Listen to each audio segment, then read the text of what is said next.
It's that time of year again when some of you are preparing for your kids to leave home and head to college instead of just dropping them off at the high school.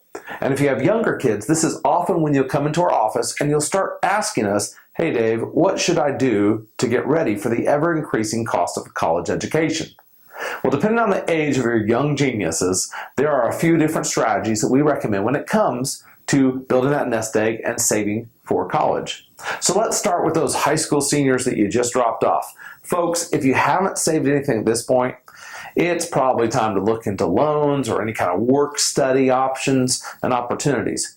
Our team can certainly help you sort through the loan options that you have out there available to you to keep that debt burden as low as possible. But at the same time, we're going to keep you, remind you, hey, it's time to make sure you start setting aside a little bit for your own retirement because you're a few years closer too. Now, let's say your youngster is around the age of 10. This is a great time to set up one of those 529 college education savings plans and let that money build and grow over the next 8 years until they start using it for school. Keep in mind that any family member, grandparents, rich uncles, can contribute money to the plan as well.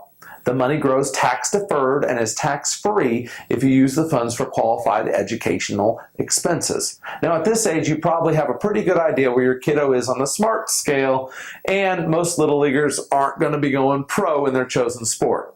So my advice is start saving. Now, for those of you who have a newborn in the house and you want to start saving now because you're like positive that little Einstein is definitely going to go to the Ivy League, Dave, well, that's great.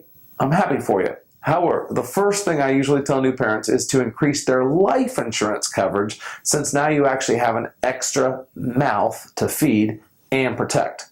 Now, once that life insurance is taken care of, then it's a good idea to go ahead and set up a 529 college savings plan, automate a certain amount into it each month, and our team will usually run some numbers for clients at that point, outlining what that little bundle of joy will cost when it comes to the 4 years of college.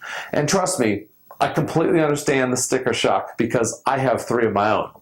So I know we're all certain that our kids are gifted and special and will change the world, and I will never argue with any parents on this point.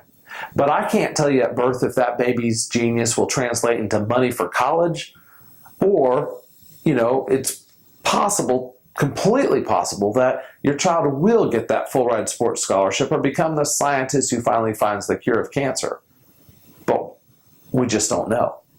So I accept that plan, but I'm also coming from a family where my oldest Gates wanted to be a panda protector when he was 3. Now, last time I checked, there's no scholarship for panda protectors, as it turns out. I mean, heck, all he actually needed was really a gun. But in all seriousness, though, I do run into parents who are afraid that they'll overfund their kids' college education funds.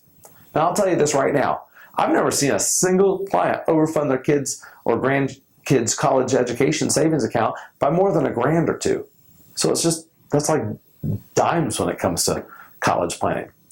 But I've seen dozens, if not well up to the hundreds of families who have significantly underfunded their college account, and that causes financial stress during those years. As a reminder, many states now allow 529 funds up to $10,000 to be used for certain K through 12 expenses, and then if there's money left over after college graduation, that money can then be used by a sibling, the next in line if you will, or a cousin as well. To wrap up, the most important step in saving for college is just to start down that path. Our team can help you plan, whether you're envisioning private liberal arts or public education, and whether you want to pay for the whole shebang or just help them out a little bit. And whatever cost you plan on covering, we can give you an estimated number and help you decide on a monthly or annual amount to automate. Just give us a call today.